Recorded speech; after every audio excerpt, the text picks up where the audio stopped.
Welcome aboard. We're going to learn over these next 4 weeks how to grow mushrooms in your own backyard. So this is all about outdoor cultivation. Whoa, there's some thumping up there. All right, so this is all about outdoor cultivation. And you'll learn how you can how you're going to source and look for strains, edible strains of mushrooms that you can buy from a reputable source and use that to infect a certain growing material and then produce reliable products for yourself. So I got into this again about 9 years ago as just like an extension to growing stuff.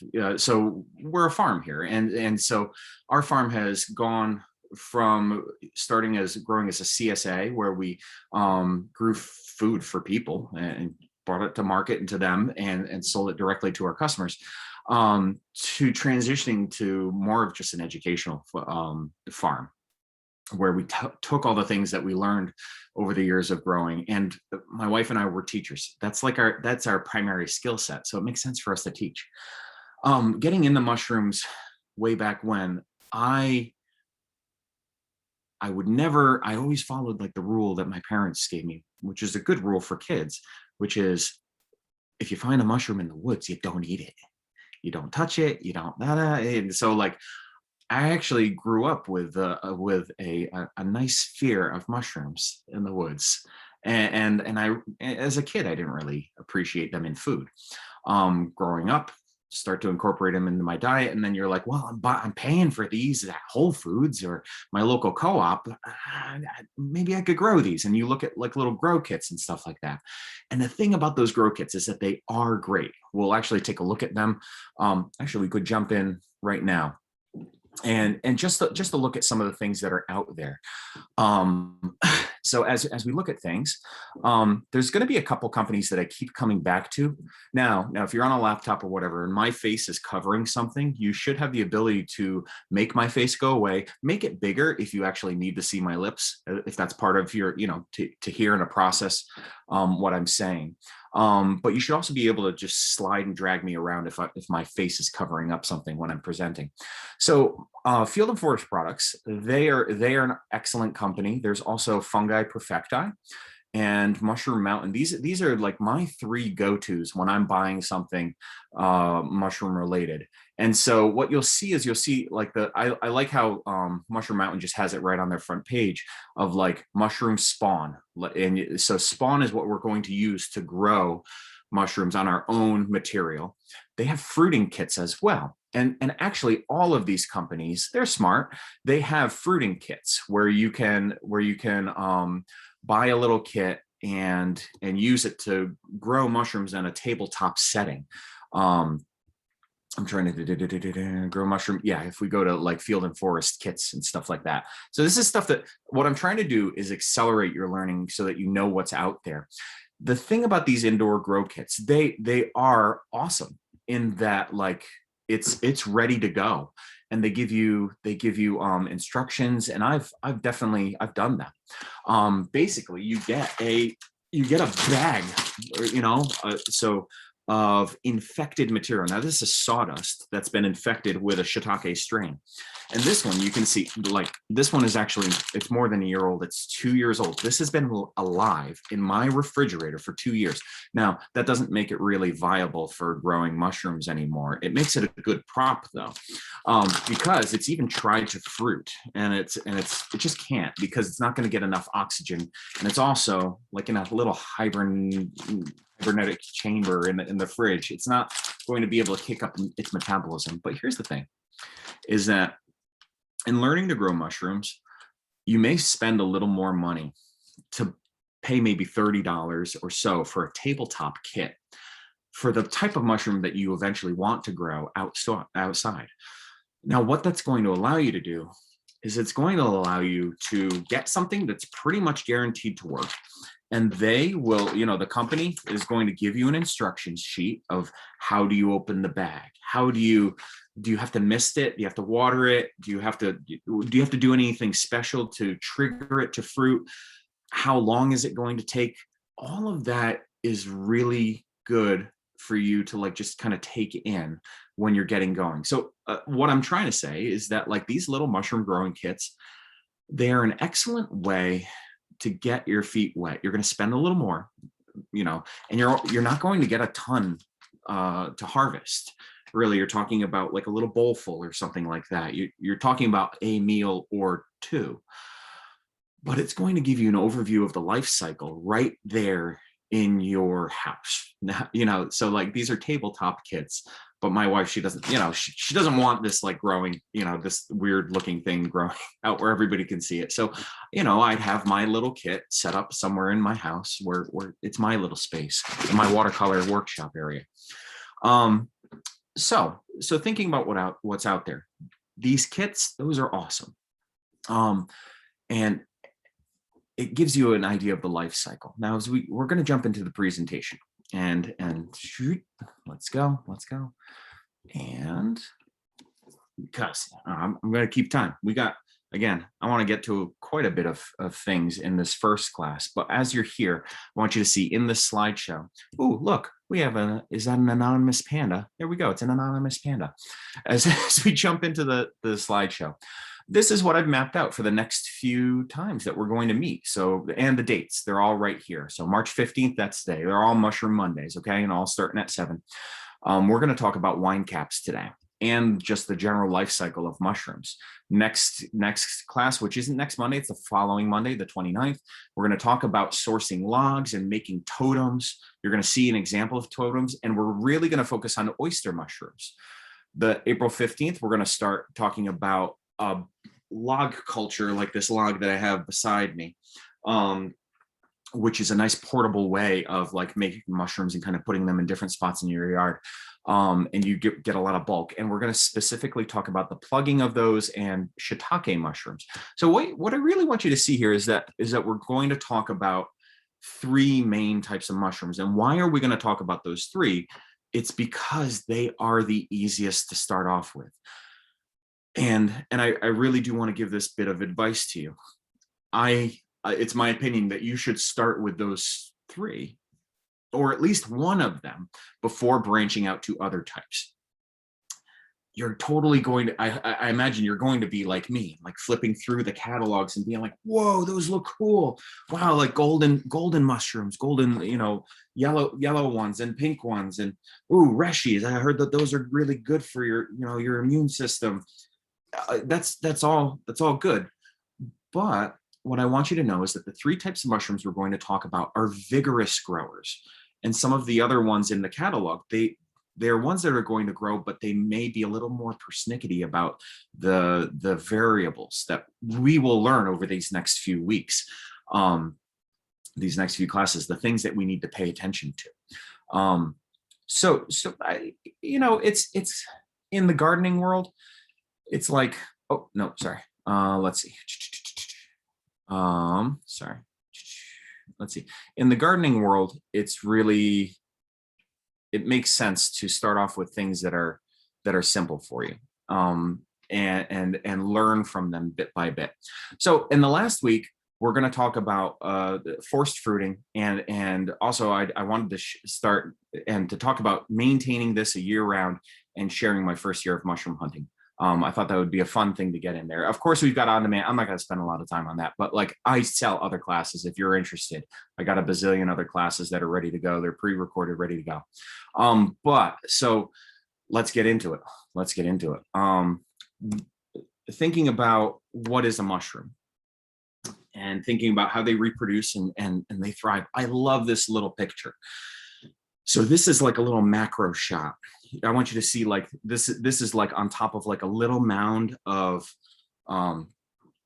moss. And out of that mound of moss is a little tiny mushroom that's growing. And so here's the thing, when I look at this picture, this was taken on a vacation I went to up to Denali National Park in Alaska. And at the time when I took this, I didn't realize how complex this little biome was. When I look at it, I see the fungi that's growing here next to the lichens. Now, I mean, I really see that there's this diversity of life that's here. And I guarantee that this mushroom right here is just the tip of the iceberg. and that it's the rest of its body is underneath, growing and woven through this moss. And likely it's connecting the lichen to the moss to the other plants that are here.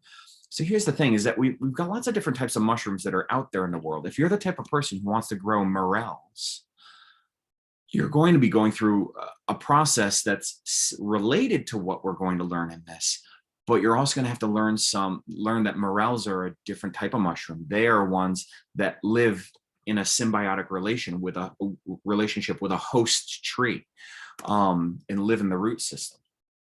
So what we're going to start off with is just some pictures that I took this COVID year on my mushroom hunting adventures. And so none of these are mushrooms that I harvested. Each one of these was something where I took pictures of it. I might have sampled it, taken I might have cut it and then brought it home to do an identification of it. The point, there's a lot that goes into any one of these pictures, but here's the thing. We're not even really going to get into many of the names of these, but I want you to look at what it's growing on. That's what I want you to look at. What is this growing on? Well, this is a standing tree. And if it's dead, it's likely freshly dead. It hasn't been dead long, and yet it has this fungus growing on it. I want you to look at this. This is, again, like another tree, but you see there's some age to this. So what are we really talking about here? Is that the mushrooms that we're going to grow are primary decomposers. They are the ones that first get into something that dies, into a tree or into something that was alive. And when it dies, these are the first things that break it down. So right now, when you look at this really isn't like punky wood yet. It's going to become punky wood, soft and pliable after this mushroom. This is an oyster mushroom, after it starts to digest it. And another thing I want you to see with this, so again, this is another log. It's not like fully punky. The bark is still on it, meaning it's still like relatively fresh in the whole thing. It hasn't been decomposed entirely. And it's just through its first step in its decomposition. And this is a native turkey tail fungus, also called versicolor. This one is like one that has like medicinal values. I actually made tinctures from this year. But again, now look at this. Okay, so this one, this mushroom here is growing on this log that it's already had the primary decomposition. There's no bark on it or anything left. And that's what I want you to see. Again, here's another one. You see how the bark is gone, and now we've got all these lichens that are moving in as secondary decomposers. Whatever mushroom this is, it's now a secondary or tertiary decomposer. It's breaking it down further. And then in the leaf litter, this is a coral mushroom that will have these as like secondary, tertiary decomposers growing out of the leaf litter. This one also, it's not growing, it's growing in the duff, in the stuff that's on the floor of the forest. And when we're talking about this, you might be like, why are we talking about this? Because the systems that we're going to set up growing at home, we have to ask ourselves, well, is this a primary decomposition or is this later? If you want to grow, portobellos and cremini button mushrooms, those are mushrooms that are meant to be grown on compost, meaning like the last step of decomposition. So you have like this beautiful compost that can be used in your garden, and you grow those mushrooms in the dark, like in a closet. On that, so the mushrooms that we're going to talk about, wine caps, oysters, and shiitake mushrooms over the next few classes, these are mushrooms that grow on material that just recently died. Now, why are we focusing on this? It's because this is where things could go wrong. Let's say I cut somebody had some oak tree. It had an oak tree, and the oak tree died. Well, if it recently died and was recently cut down and chopped up, and you recently got some spawn into it, good. But if that was an oak tree that died 2 years ago during the gypsy moths, when the gypsy moths came came to town and decimated the forest. And that oak tree has actually been standing dead for 2 years. The primary decomposers that are in our native environment have already moved into it. They've already pulled out they've already gotten first dibs on the sugars that are trapped inside of that inside of the woody material. And I hope that this is now bringing it all together. Why were we even looking at why were we even looking at all of those things before? And it's really, here we go. We go back to that. Sorry. It's really because we're going to be setting up systems where we are going to help the primary decomposer get into this before the native fungi does. So the native fungi, going back in this, look at these right here. This is a potentially poisonous mushroom. And if that grows on my log, that's a no-no. That's not okay. It's going to get in, so if my logs are sitting around too long, or my wood chips or whatever, like we could have other things growing in it. This one, although it is medicinal, it's not very edible. Now, what that means is that this can be used to make medicine, but it's not one that we're going to chew on. We're not going to cook with this turkey tail. And this is one of those primary decomposers that is a native born fungi that likes to infect our native materials, the things that we're going to grow on. All right. So all these other ones are mushrooms that we don't have to worry about.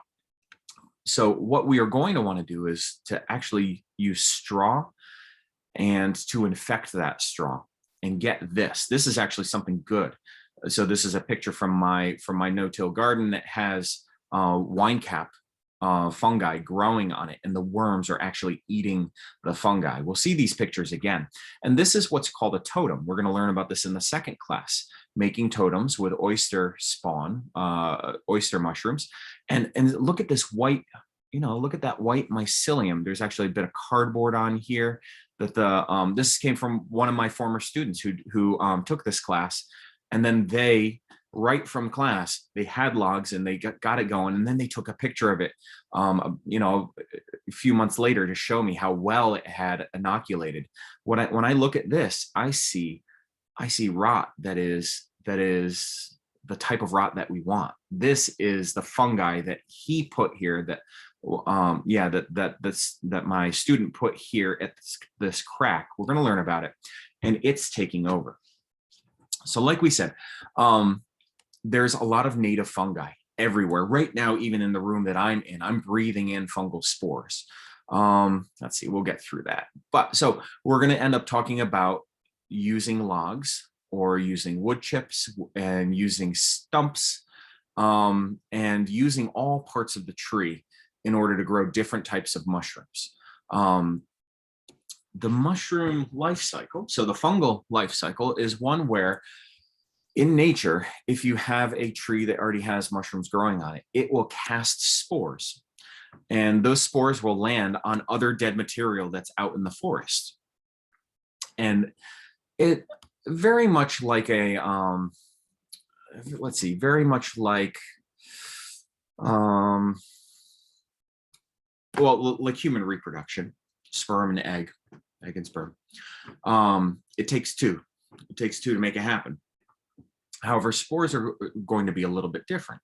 What happens is you'll have a microscopic, one little cell, one spore that lands on the surface of a log. Now, okay, just regular bark. And when it lands, it immediately starts to send out what's called mycelium, those little white fibers that when you were a kid and you picked up a board and you looked under the board and you saw that there was like the spider web of white fibers underneath that board. You know what that's like. If that's in your house, you're like, oh no, our house is rotting. But like in nature, that's how we get life, is from things decomposing, getting turned into nutrients that become available for the next round of life. So a fungal spore from a particular species would land on here. And at that microscopic level, it's also getting dusted with lots of other spores. what has to happen is one spore has to meet up with another spore, and they have to reach out and connect. And through that connection, they share genetic material and they become a new organism. So, and they start to reproduce. They start to make more cells, more cells, more cells here, and it becomes a little colony. Now, that little colony will eventually meet up with another little colony of a different type of fungus right here, and molds and all sorts of other bacterias in here too. And what's going to happen is eventually, one will literally battle out against another one, excreting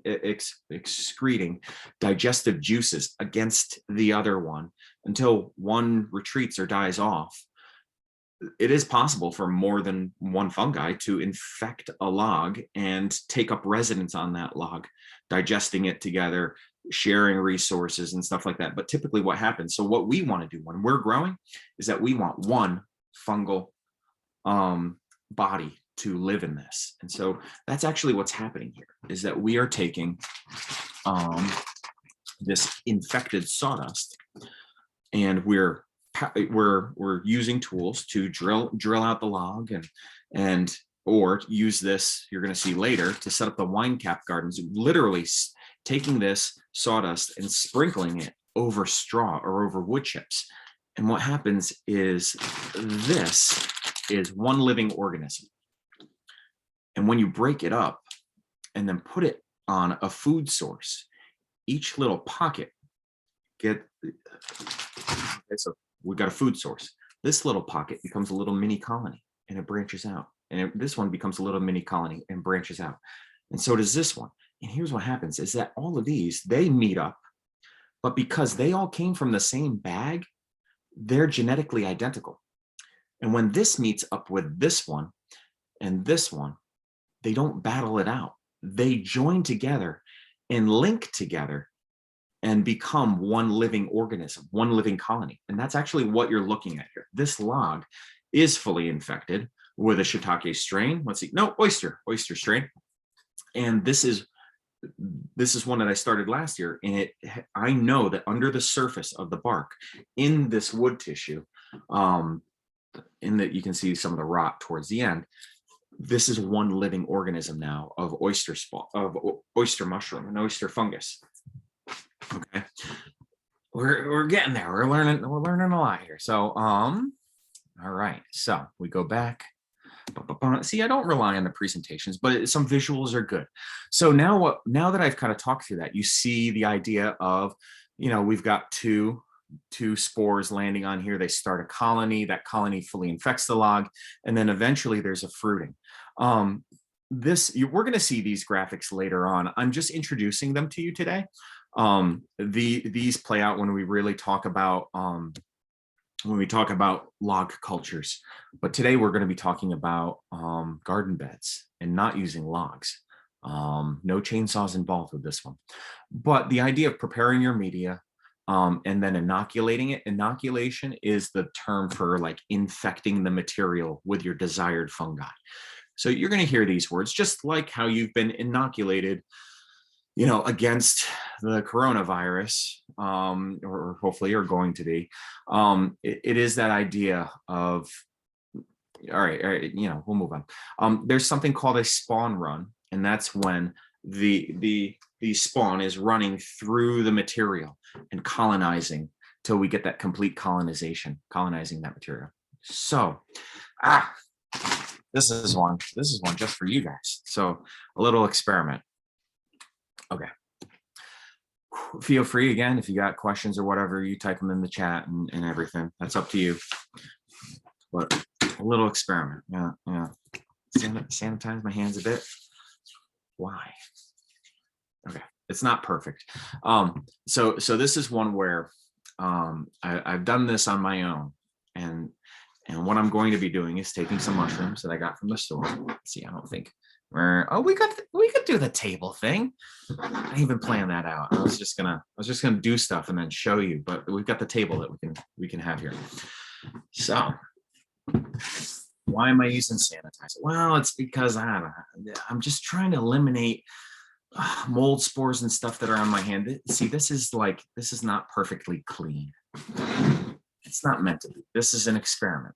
So what do I have here? I went to my local co-op this afternoon. Oh, I just tightened the bag right. At my local co-op this afternoon, and I bought some shiitake mushrooms. Okay, this is one of the ones that we're going to learn how to grow.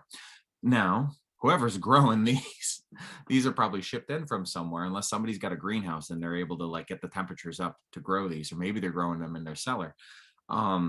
Wherever these are coming from, it's not from the woods out here in Connecticut. Okay, but when I look at each of these, what am I going to eat? I'm going to eat that cap. And this stem, that stem is too woody.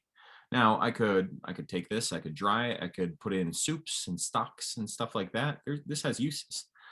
But right here, the outside of this has been in contact with the air and with customers and everybody else.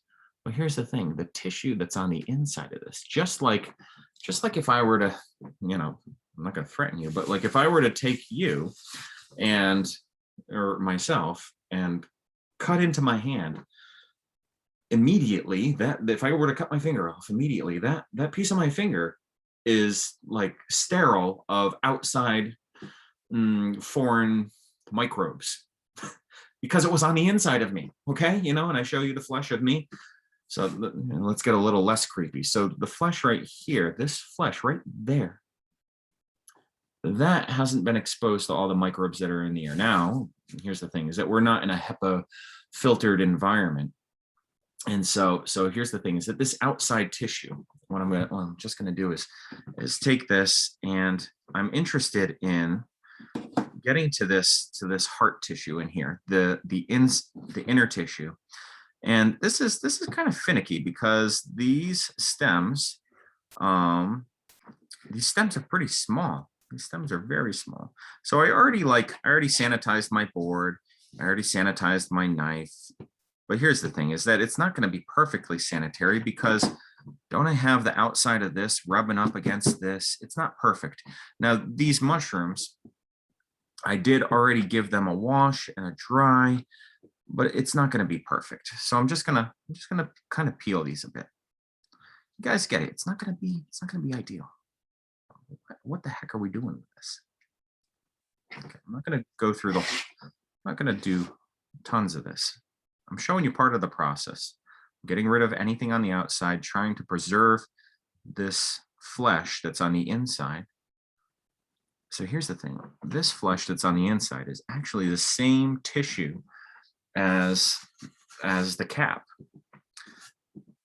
It's the same tissue that's on the inside. It's not like us where we have multicellular, multifunctional organs on the inside of me. Like my liver, the tissue that's in my liver cannot function as my lung. And, but here's the thing, is that now this tissue, I kind of peeled away the outside. This tissue is relatively sterile.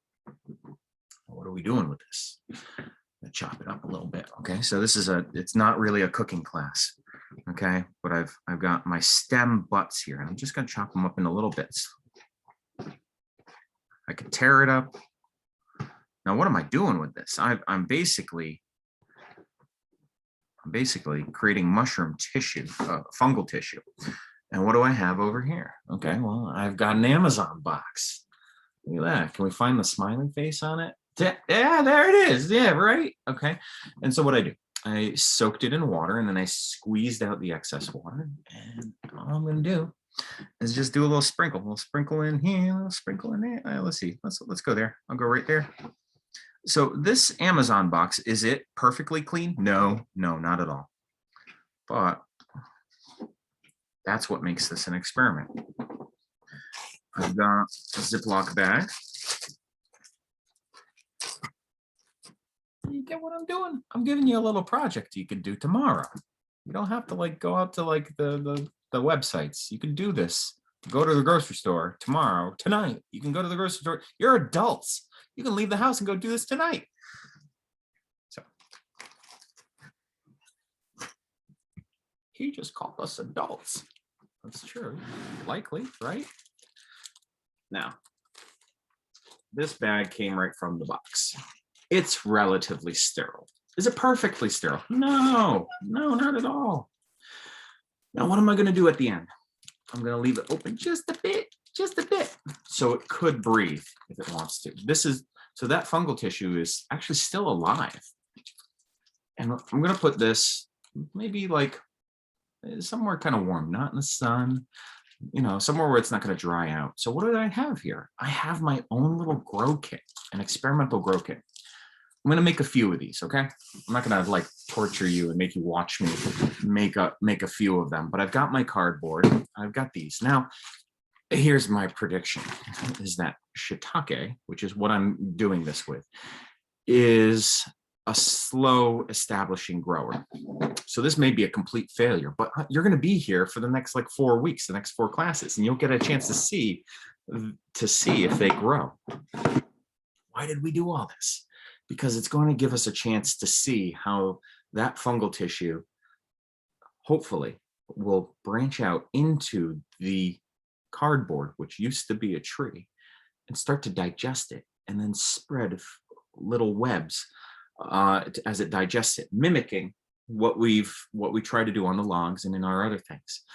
And that's what I kind of want you to see in this first little class, is that there's experiments like this. There are people who make amazing books. I've got these, these cool little mushroom growing books. I'll have these linked in the resources. But this one's an awesome one to go to with like projects and stuff like that.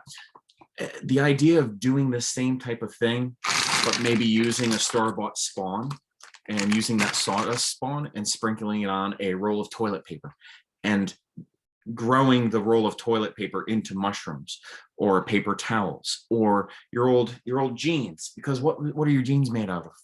Well, I guess that's a personal question.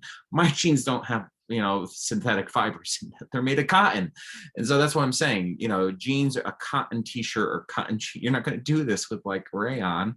But the thing is that you're taking a material that once was living and digesting it with a fungal source, something that's living. And then here's the thing, is that it may not fruit.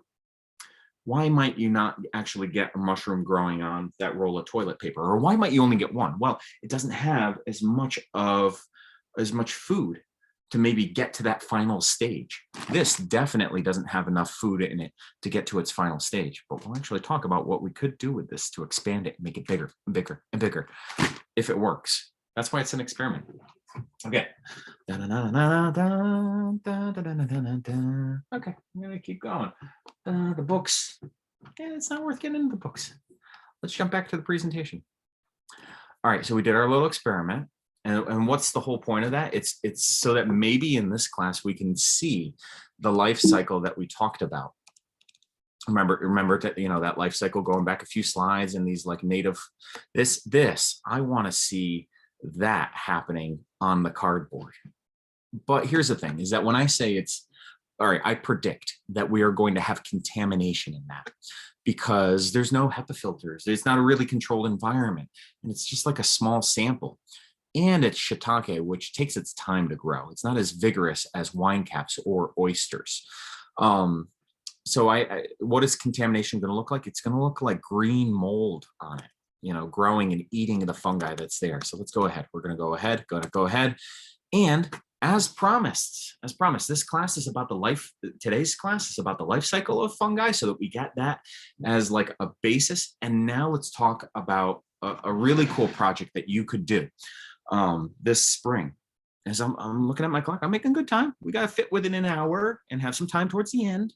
And so wine caps, I always call them wine caps just because they're also called Strophoria, sometimes called King Strophoria. Because why king? Because you can have like these huge caps, these huge crowns. So if you're looking for these online, you might find it under its like Latin name, Strophoria. No, I still think that might even be a common. I don't know if that's a Latin name, but anyway. So this is about growing mushrooms in your garden. No chainsaws involved. This is like rakes and pitchforks. So I teach another class called no-till gardening. And that would be a companion class to this, where we learn how to set up garden beds from scratch without tilling the ground. you're going to see like the technical parts of it. The class I teach in no-till gardening goes into the planning. It goes into like the the lots of different designs that you could have. But talking about growing wine caps here, this is the technical side of things. So we're talking about these nice little buttons that look like this, Oh man, these are just so tasty. You kind of want to harvest them at this stage before they get bigger, but they're still just as good. Bigger, they're just a little tougher, and really the harvests are like baskets of these. Now, this is a little painting I did. You're going to see this again. Some of my infographics that I make. When we talk about materials, growing materials, that's what we're going to start about today. Is where am I going to get my materials? And here's the thing: is that growing wine caps is one of the easiest because it uses wood chips, and you kind of don't have to worry about how old those wood chips are. You're going to hear when we learn about the other mushrooms how we have to really care about how old the wood material is and everything. But wine caps are so vigorous growers. So we will end up talking about how to use the whole tree. And so we're not talking about logs or limbs. We're talking about the top part of the tree that gets chipped. So wine caps can be grown in wood chips or in straw. Now, straw is different than hay. If I just click forward a picture, it's like, can you identify the hay? And can you identify, this is like a challenge. All right, I'll tell you. All right, is it on the left or the right, the left or the right, the left or the right? All right, where is the hay? Because we want the hay, not the straw. All right, the hay is on the right. Okay, did you win? So no, the hay is on the left. The straw is on the right. So this, like in your fall decorations and stuff, you might have seen straw used in that way. Why are we going to say we're going to use straw? Because hay has seeds in it. So the first cutting of hay is when the hay, so this is just grasses in a field. The grasses in the field grow, and the farmer comes along and hays the field. And the first blades of grass that are getting harvested have seed heads in the top of them. And if you plant that in your garden, you are basically planting grass seed in your garden. You're putting weeds everywhere in your garden. If you were to use hay, you would want a second cutting or a third cutting of hay, because the more times it's cut, the less likely that you're going to have any seeds in there. So here's the thing, though, is that straw, here's our definition for it. Straw is the byproduct of grain harvest. So when we look at oats and wheats and rye, and oats and beans and barley grow, and oats and beans and barley, I don't know, where do I know that song from? I feel like it's like a kindergarten song. Oh man, is that a Raffi song? Dude, that's got to be a Raffi song from my childhood. Anyway, the oats and beans of barley grow, and the combine comes along and harvests the whole plant all at once, but it separates the grain from the chaff. So the straw that's left over is what we buy, and it has very little seeds in it, very few seeds in it, making it ideal for growing in your garden. And so this is what we want it to look like. This is actually a picture from my garden with like those white mycelial strands and the worms going crazy. See, here's the thing, is that the worms, this is the mind-blowing part, is that the fungi eats the straw or the wood chips. Okay, when would you use the two? We'll get back to this. So when would you use the two? Use the straw in annual beds, your vegetables and your flowers that you have to keep planting year after year after year. Use the wood chips in perennial beds. Think about it as like the wood chips take long, they're from a tree, they're woody, they're harder to digest, they're going to last longer, it's like a long-term food supply. And you want that to be the product that gets digested for plants that need to live a long time.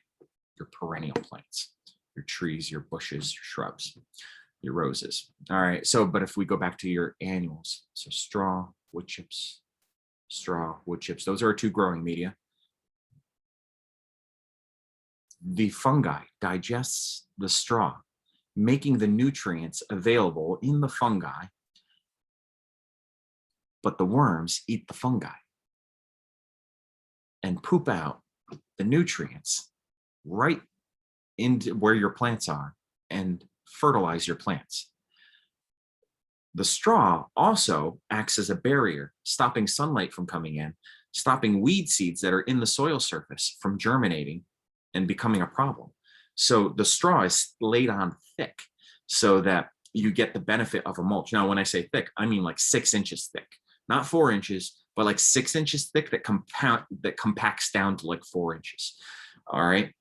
And so it's a big fluffy thing, and it makes it really hard for weed seeds to work their way up through there. So you get a no-till garden that's virtually weed free that you can just plant into it.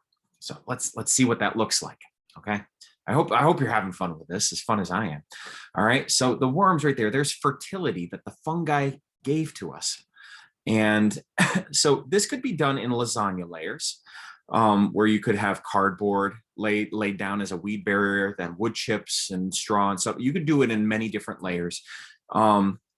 It's not done this way. This is not what we're talking about. We're going to learn how this is a method. Sometimes you bury logs. That's not what it's used. So, but the method that we're learning now by laying down wood chips is a method that can be used later on in combination with the log culture to grow some of the complex things. If you want to grow hen of the woods or chicken of the woods, those are going to require burying logs. And so that's why we're going to learn lots of skill sets that you're going to be able to merge together to grow reishi mushrooms and some more complex mushrooms. And they would fruit on the logs like this. So all I'm doing is giving you a teaser of what's to come, of other things that you could do with what you learn. However, so this is an example. You lay down some cardboard. Yeah, you got tons of Amazon boxes. I got tons of Amazon boxes. That's the world we live in right now. And you use that cardboard. You take the labels. You take the plastic stuff off. You lay it down. You get it wet, and then you sprinkle on that sawdust spawn. Again, same sawdust spawn, breaking it up and sprinkling it out, and then covering it with wood chips or covering it with straw. Now, this is what it looked like in my garden when I transitioned my garden from a tilled garden to a no-till garden. What I did was I got a load of compost and I spread that out, and I got some big bales of straw. Now, instead of buying individual rectangular bales, each one of these is like the equivalent of like, I don't know, like 10 of those bales or more. But this was like $50 and another $50. So it was like, bam, I got all the straw I needed in just 2 bundles. And then I unrolled them and spread them out, and I had straw galore. But here's the thing, is that how did I then, how did I inoculate it? Well, while the straw's out there, I'm starting my seedlings in my greenhouse. Okay. And, those are chugging along. And so how do we get this here? Well, we get these mushrooms growing in here by a simple process. All right, so I want you to look at this. I had 10 bags, that looks about like 10 bags of sawdust spawn. Now that's some money, that's an investment. I no longer do it with 10 bags. I do it with 1 or 2 bags. And what I'll do is I'll inoculate one corner, and throughout the summer, it will run through the whole material and eventually reach the other end of the garden. So if you see, what did I do here? I pulled back the straw into a big mound here, leaving a couple inches on the ground. And then I opened up these bags and sprinkled them out. Generally, one bag would go over about a 5 foot by 5 foot area. So here's a we're learning here. If we spread it too thin and try to make that bag go farther, we're going to make each of those individual particles harder to reconnect later on. So by planting it densely, we will ensure that that whole area outcompetes native fungi and establishes itself, and then can spread beyond that area. So you're taking this class to learn some tricks of the trade with this, and one of them is plant densely. So if the instructions say it'll seed or work for a 25 square foot area, that's 5 feet by 5 feet. You try not to go beyond that. You try not to push it. You'll hear me say that over and over and over. Okay.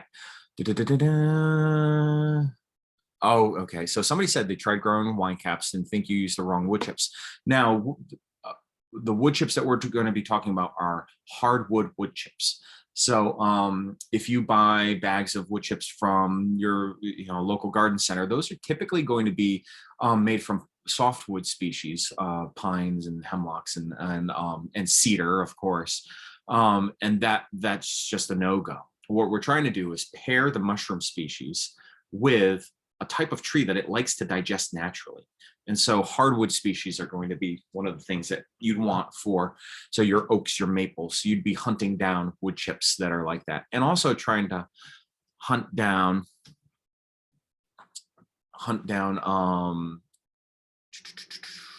sources of the wood chips that are local, and that are relatively clean. So if we go back to the presentation, somebody asked, did I have cardboard under the straw? No, I had enough straw where I could just lay down a whole bunch of this and not do the cardboard method. If I had less straw, maybe enough to only do like 3 or 4 inches, then combining it with cardboard would be a good way to help that work. The cardboard would be a barrier against weed seeds working their way up. But yeah, in going through this, this is 1 year later. I want you to look at my garden 1 year later. Do you see how much straw is left? I've got bare patches of ground. That's because the fungi ate the straw and turned it into fertility in my garden. So the next year I had to repeat the process. I put some compost down, okay, and then I put some straw down, and anytime you're going to do this, you're also going to water your garden like crazy. You're going to set up a sprinkler or do it on a rainy day where it's just going to get soaked through and through. Do you have to keep watering? No. One good watering should do it, because all those layers, that thick layer of straw or wood chips, will retain moisture, and you're likely going to have more rains a coming when you do this. And typically this would be a spring thing. So I think one other thing I'd like to, before I wrap this up, is I wanted to give you a tip. And I don't have one on me, but I've always got my business card. And when I'm driving around and I see the tree workers are working near my house, I pull on over and I go, hey, thanks for doing this. Hey, if you have, this looks like hardwood. These are oaks and maples, right? This is a quick conversation. Yep. Hey, this is my address. If you want to dump those chips, dump them here. They're always looking. Now there's also apps and websites like Chip Drop and stuff like that to get wood chips. So what you do want is relatively fresh wood chips. Why? Because the native fungi haven't worked their way into it. Think of it as with wine caps, you can have a window of about 3-4 months from when you get the wood chips to when you should do your project. Okay. You could definitely go longer, but you don't want wood chips that have been sitting around for a whole year, because the native fungi has already gotten in there. And I think we kind of driven that home. What you're getting today is the seeds of things that we're going to repeat through over and over and over as we learn this. Love that we had some love that we had some people putting some stuff in the chat. So we're right towards the last 10 minutes. We've got our experiment that we'll check back in on in 2 weeks.